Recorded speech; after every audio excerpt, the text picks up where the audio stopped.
వీలైనంత త్వరగా ఓటర్ కార్డుకి ఆధార్ కార్డు లింకేజ్ పూర్తి చేసుకోవాలంటున్నారు అధికారులు. ఈ నెలలోగా కంప్లీట్ చేసేందుకు ప్లాన్ చేస్తున్నట్టు చెప్పారు. అప్లికేషన్స్ తీసుకొని వారికి కూడా అరేంజ్మెంట్ చేశామన్నారు.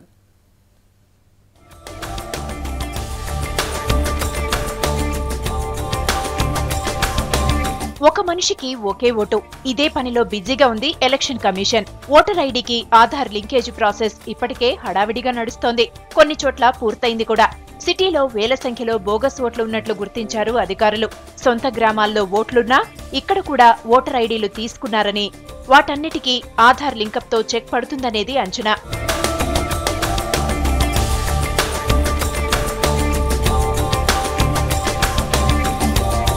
అయితే ఓటర్ ఐడీకి ఆధార్ లింకేజీకి పెద్దగా రిస్క్ ఫీల్ అవ్వాల్సిన అవసరం లేదంటున్నారు అధికారులు.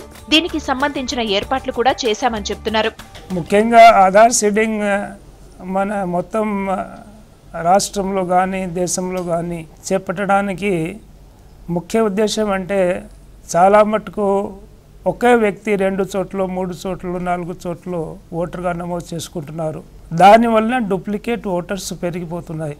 కాబట్టి ఒక్కసారి ఒక ఐడెంటిటీ అయితే షిఫ్టింగ్లో కూడా చాలా లాభం ఉంటుంది, చాలా సులభంగా ఉంటుంది.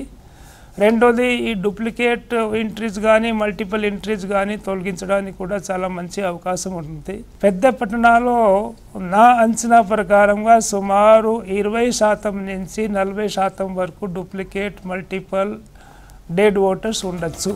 ఇళ్లు ఎక్కడుంటే అక్కడే ఓటు హక్కు తీసుకోవాలంటున్నారు అధికారులు. ఈ నెల 12, 19, 26న అప్లికేషన్లు అందుబాటులో ఉంటాయని, ఇప్పటి వరకు తీసుకుని వారు కూడా అప్లై చేసుకోవాలంటున్నారు. ఈ నెల చివరిలోగా ఓటర్ ఐడీకి ఆధార్ లింకేజ్ ప్రాసెస్ పూర్తి చేస్తామనే కాన్ఫిడెన్స్ తో ఉన్నారు.